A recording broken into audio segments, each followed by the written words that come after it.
Dr. B.V. Sattapathy ji. Thank you, Chairperson, sir. On behalf of YSR Party, under the dynamic leadership of Sri Y.S. Jagan Mohan Reddy Garu, I stand here to support the bill. So, as my previous speakers, Dr. Kakoli Ghosh, Dr. Hina, they have highlighted many points, especially Dr. Kakoli. I felt like hearing in my gynecology classes in my post-graduation, and it's a pleasure be with you all. And from my party, respected Chairperson, sir, to say a few points about the bill. So the Assisted Reproductive Technology Bill provides for the regulation and supervision of the assisted reproductive technology clinics and the assisted reproductive technology banks. So this is for regulation. And for prevention of misuse, safe and ethical practice of assisted reproductive technology services and the matters connected therewith. Chairperson, sir, this bill also intends to protect the affected women and children from exploitation, support the oocyte donor with an insurance cover, regulate multiple embryo implantation, and protect the children born through ART. The bill further aims to regulate cryopreservation of sperm, oocytes, and embryo by the ART banks and intends to make pre-genetic implantation testing mandatory for pre-existing heritable or genetic diseases only for the benefit of the child born through assisted reproductive technology. So again, Chairperson, sir, India's fertility industry is an integral part of the country's growing medical tourism industry, which experienced a 30% growth in 2000 and 15% growth between 2005 and 2010.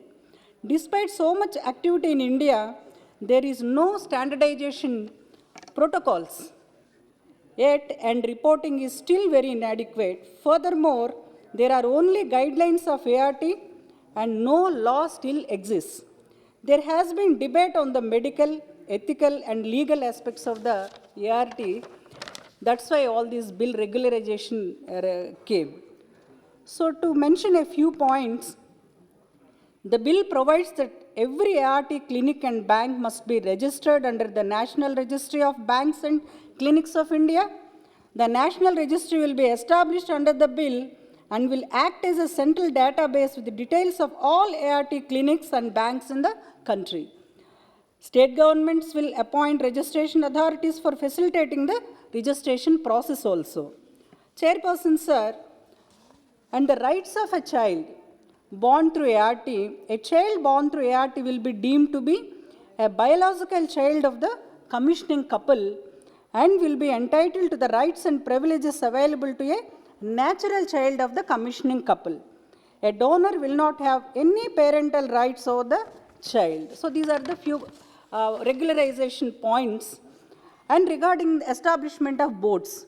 So the national and state boards, they will provide, the bill provides that the national and state boards for surrogacy, constituted under the Surrogacy Regulation Bill 2019, will act as a national and state board respectively for the regulation of the ART services also. Key powers and functions of the national board include advising the central government on ART-related policy matters and reviewing and monitoring the implementation of the bill.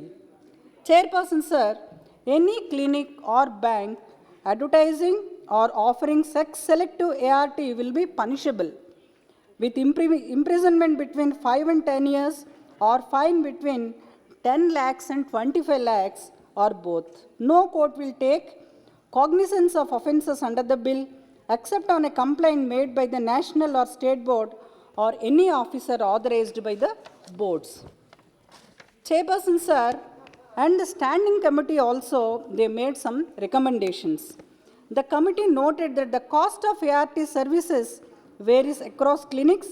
It recommended that standard operating procedures should be formulated to ensure the uniform cost of ART services and global quality standards. Further, a monitoring mechanism should be set up under the national board to prohibit commercialization of the ART services by the private sector providers. So before I conclude, the bill is a welcome legislation, and the impact would be that it would bring about the registration of all the clinics, it would control unethical ART practices, it would improve the quality of ART services, it would facilitate framing of requisite policies as we would be having all the data, and most importantly, the needy couples would be more sure of the ethical practice of ART. At present, there are only 6 IVF clinics in government sector. They are AIMS, Lady Harding, PGI Chandigarh, KGMU Lucknow, Army Hospital Delhi and Pune, while the remaining thousands of IVF centers are in the private sector. So the government should ensure that each medical college or premier government hospital or institute must have IVF or ART facilities so as to enable the common poor masses to avail the services of ART. So before I conclude, Honorable Chairperson Sir, from our state of Andhra Pradesh, I would like to highlight that post-bifurcation of the states, because the Honorable Health Minister is also here, absence of Tier 1 cities in Andhra Pradesh has resulted in no scope for private healthcare sector to offer super specialty healthcare services in the state.